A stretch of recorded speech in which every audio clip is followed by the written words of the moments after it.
मेरा नाम रविंद्र कुमार है और मेरा एक्सीडेंट 10 मार्च 2020 में हुआ था और मेरा राइट पैर काफ़ी डैमेज हो चुका था और मुझे पास के हॉस्पिटल में एडमिट कराया गया था। वहाँ पे मेरे को ऑपरेशन करके रोड डाली थी और 3 महीने का टाइम दिया था। उसके बाद मैं फिर दोबारा दिखाने के लिए गया था तो उन्होंने मुझे बोला कि आपका पैर काटना पड़ेगा, हड्डी है नहीं बिल्कुल भी। और फिर मैंने 2-3 हॉस्पिटल में और ट्राई किया, वहाँ भी उन्होंने यही जवाब दिया। फिर मुझे किसी ने डॉक्टर सुनील सैनी के बारे में बताया और मैं वहाँ गया। फिर मैं डॉक्टर सुनील सैनी से मिला और उन्होंने मेरी कंडीशन देखी और मुझे बताया कि आपका मेरे पैर की पाली भी ख़त्म हो चुकी थी और नीचे का पैर का टखना भी बहुत कम बचा था। और उन्होंने मुझे आश्वासन दिया कि हाँ आप चल सकते हो, पर आपका जो नीचे का टखना है वो थोड़ा कम मूवमेंट करेगा, पर मुझे अपने पैर पे ही खड़ा होना था। बेसिकली उन्होंने मुझे विश्वास दिलाया और फिर मैं सहमत हुआ और फिर उन्होंने मेरा ऑपरेशन किया और आज मैं चलने लायक हूँ, चलता हूँ और बगैर दर्द के ही मुझे कोई पेन नहीं होता चलने में और वॉकिंग भी अच्छी होती है। और फिर मुझे यहाँ पे इस हॉस्पिटल में ट्रीटमेंट बहुत ही बेहतरीन मिला और एक्सरसाइज के लिए मेरे डॉक्टर साहब हृदय सर हैं, वो मुझे समय समय पर ही एक्सरसाइज कराते थे और सारी चीज़ बताते थे कि कैसे क्या करना है और उस हिसाब से मैंने किया और आज मैं चलने लायक हो गया हूँ। और आज मेरा ये लास्ट ऑपरेशन है और इसके बाद ये शिकंजा मेरा निकाल दिया जाएगा और इसके बाद मैं चलने लायक हो जाऊँगा। धन्यवाद। Hi, I am Dr. Sunil Saini, trauma and laser surgeon, expert in limb lengthening and limb reconstruction। आज का हमारा केस एक पॉलीट्रोमा केस है, क्रश इंजरी केस है।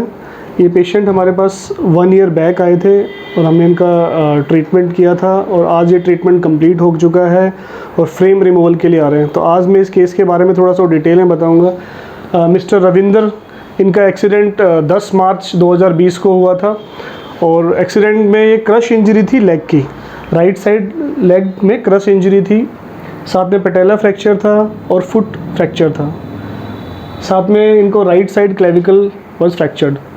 और इन्होंने इनिशियल ट्रीटमेंट अपने आसपास के अस्पताल में लिया था और इनको एक एक्सटर्नल फिक्सेटर, जिस समय हमारे पास आए थे इनको एक्सटर्नल फिक्सेटर था।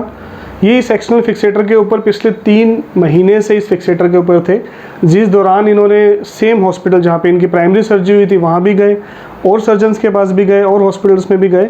इनको फाइनली बोला गया कि आपके लिम्ब को एम्पुटेट करना पड़ेगा, बिकॉज जो लेग का नीचे वाला हिस्सा था वो ग्रोसली कॉमेटेड, मल्टीपल चूरे चूरे हो चुकी थी हड्डी पूरी की पूरी, और टखना वाला जो हिस्सा था वो बहुत ही कम बचा था, जो कि आप एक्सरे के अंदर देख सकते हैं, और पाली भी ऑलमोस्ट रिमूव कर दी गई थी।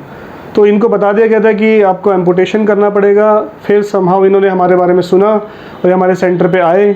मैंने एग्जामिनेशन किया पूरा का पूरा, जिसमें पता चला कि इनका पाली ऑलरेडी पैटेला रिमूव कर चुके हैं।